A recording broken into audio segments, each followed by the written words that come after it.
A New Hope, Nier Chapter 162 Fan Fiction by Azazyel. Please subscribe to this YouTube channel for listening and patreon.com/Azazyel to read all of his stories. Going through the deep caves into the burning heart of Mount Gelmir, it didn't take our flying forms long to fly down the cave system and find the end. Preator Rykard. The son of Rennala and Radagon, but unlike Ranni and Radahn, he was completely fuck-nuts insane from the get-go. Completely idolizing the Golden Order at first, he went with his father in campaigns and battles to bring the Golden Order to the world of the lands between. In his travels, battles, and life he had found his calling as the head of the fucking Inquisition of the Golden Order. Basically, he fought off outer gods and slayed countless giants, trolls, and monsters that would drive a common man mad. He was already mad though. No kindness could be found in Preator Rykard, whose greatest skill lay in torture, causing despair, and mass slaughter beyond even what male Nier could bring about.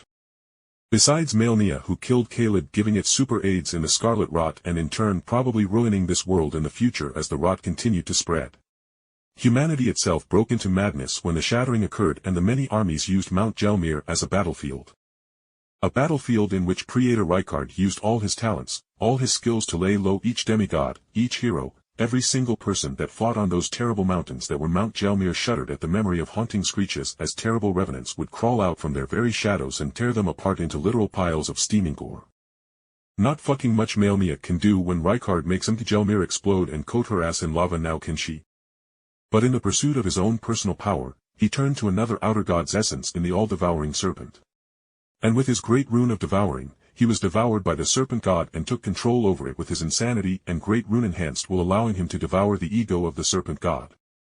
Rykard's rune was utterly massive, with thin streams of molten red stone beneath our feet crisscrossing across its levels and with several dozen, 15-meter wide massive chandeliers hanging from the top of the massive cave to provide soft light within the cave. As A2 and I entered the room, I brought down the platform to land. I took in my surroundings. A dozen meters away from us was what I sought.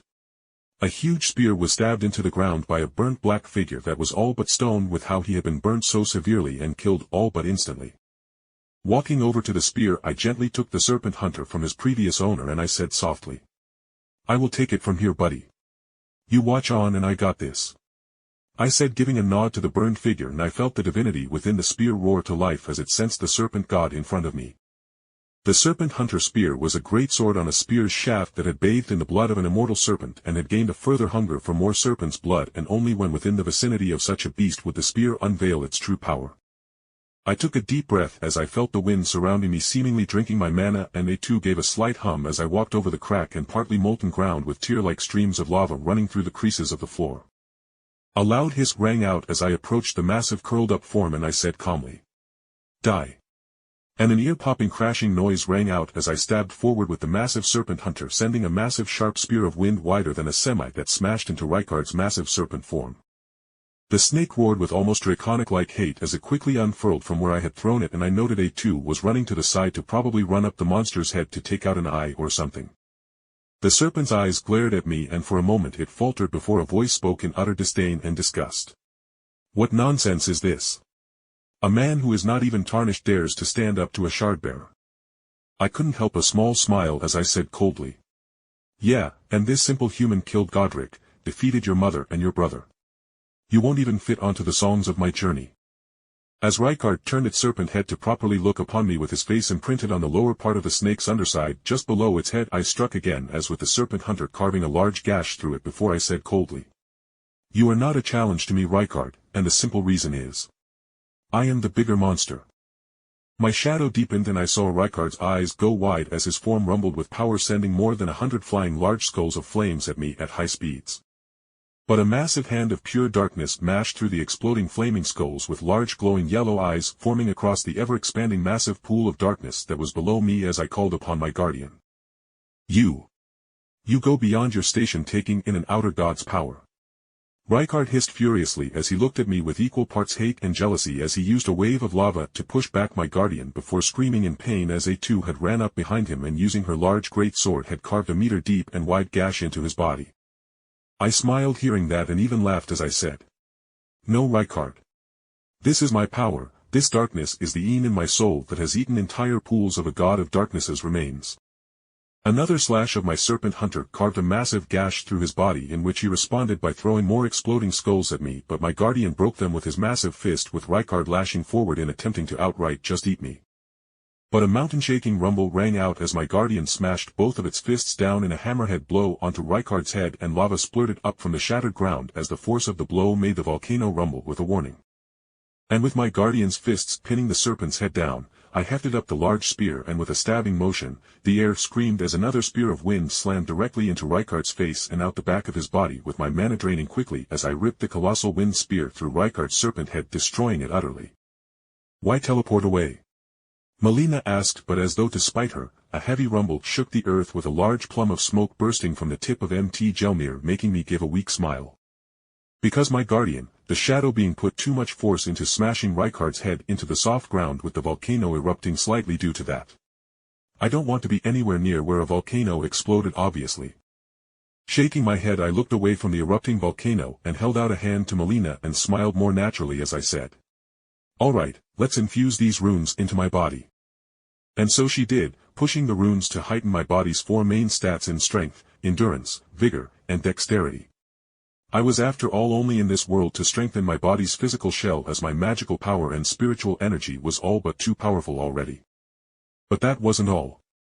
I could feel Rykard's great rune already within my soul. Its power of devouring was passively absorbing the energy around me and further increasing my natural stamina and mana regeneration. Now I just needed to make sure I didn't go mad with power and start eating literal people to become more powerful. Not a hard thing to avoid, honestly. Alrighty. We are in the lovely lands of the Altus Plateau. I want to go meet a certain dragon lady, but besides that we can go directly to kill Morgott in the capital, and then we will have to do the whole song and dance with the land of the giants. I spoke as I stretched my body, feeling its upgrades and the power of the runes spent in upgrading my body to a higher natural level. Giving a slight hum, A2 said with a slight sigh. "This dragon lady is going to try to kill you, isn't she?" To which I looked at A2's utterly unamused eyes, and I shamelessly nodded as I jokingly said, "Yup. But it will be open battle in the fields. I will be able to have my guardian out and fighting at its full strength." Honestly, right now, in the world of Elden Ring, the only two beings I knew could remotely match my guardian pound for pound in strength would be the fire giant, and the elden beast that was within the core of the Erd tree.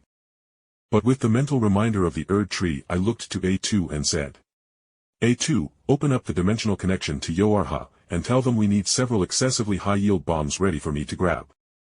A2 gave me a sour look at needing to connect to Yora's servers, but I just shrugged and said with a wry smile, "We are going to need the bombs to blow up the Erd tree and force the Elden Beast into the world."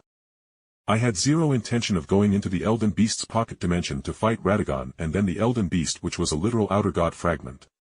Trying to fight something that literally threw cosmic dust that exploded with the simulated force of literal stars exploding was a stupid as hell idea. After A2 did so, I raised up the ground beneath us in another platform that flew off into the distance. But as we were flying, Melina finally got over her shock at my words, and with some amusement to her voice she said boredly, "Simple mortal bombs won't work upon the Erd tree.